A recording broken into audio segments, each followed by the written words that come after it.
जिल्ह्याच्या काही महत्त्वाच्या विषयांवर आज आढावा बैठक घेतलेली आहे. माझं कर्तव्य मी बीड जिल्ह्याचे आहे. इथल्या काही विषयांना मार्गी लावण्यासाठी काय मदत करता येईल यासाठी आढावा बैठक घेतली. माझ्या विभागाच्या विषयांवर पशुसंवर्धन आहे, पर्यावरण आहे, इथल्या नगर परिषदा, तिथली स्वच्छता, त्यांचे STP, तिथला सगळं ड्रेनेज, या सगळ्या विषयांवर, कचऱ्याचं व्यवस्थापन, सॉलिड वेस्ट, लिक्विड वेस्ट, या सगळ्या मॅनेजमेंटच्या संदर्भामध्ये डिटेल बैठक घेतली.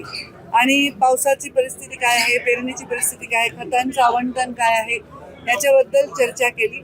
आणि काय नाविन्यपूर्ण असे प्रकल्प हे लोक करणार आहे, त्यांच्या टीमच्या टार्गेटवर आहे, जे स्वतः अजितदादा असताना त्यांची इच्छा होती ते करायची.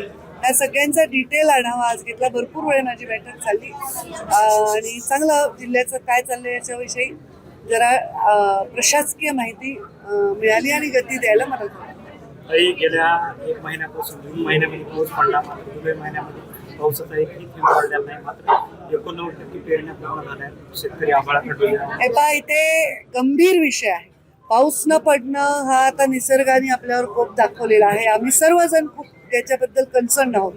आम्ही दर आठवड्याला कॅबिनेटमध्ये याचा सगळा आढावा घेत असतो. आताही पाऊस थोडासा पडला आणि पेरण्या झाल्या जवळपास 70-75%. पण तशी वेळ येऊ नये. पाऊस पडला तर काही विषय येणार नाही. आज कृषी अधिकाऱ्यांनी सांगितलं की शेतकऱ्यांना मार्गदर्शन केलंय की काय केमिकल वापरून पाण्यावर फवारणी केल्याने त्याची आर्द्रता जमिनीची टिकून राहील, पाणी धरून ठेवेल जमीन आणि रोपं किंवा बीज जे लावले ते मरणार नाही. आणि याच्यावरही दुर्दैवाने वेळ आली तर दुबार पेरणीसाठी सगळं बियाणं आणि खताच्या संदर्भातली सोय करण्यासंदर्भात सकारात्मक त्यांनी तयारी ठेवलेली आहे. पण तशी वेळ येऊ नये अशी माझी ईश्वराला प्रार्थना. तुम्ही पालकमंत्री असताना पीक विमा मिळायचा, तसा बीड जिल्हा पीक विम्यापासून वगळलं गेलंय. गेल्या अनेक वर्षापासून पीक विमा मिळाला नाही. मध्ये काही घटना घडल्या होत्या वाटतं, काही चौकशा लागल्या त्याच्यामुळे तसं झालंय. पण तशी वेळ आली तर मी स्वतः हस्तक्षेप करते. तुम्ही भारतीय जनता पार्टीच्या कोर कमिटीचे सदस्य आहात. केंद्रामध्ये मंत्रिमंडळ बदलाचे वारे वाहत आहे. यात राज्यातल्या कोणत्या मंत्र्याला मंत्रिपद मिळेल असं वारे मी तुमच्या टीव्हीवरच बघायले. असे कुठले वारे आमच्या बैठकीत नाहीयेत. असले काही वारं नाही. आम्ही फक्त आता त्या पावसाची वाट बघतोय, दुसऱ्या कुठल्या वाऱ्याची वाट बघत नाही. तर ह्या चर्चा तुमच्याच कडून ऐकायला मिळाल्यात. आमच्या डोक्यातही नाहीये.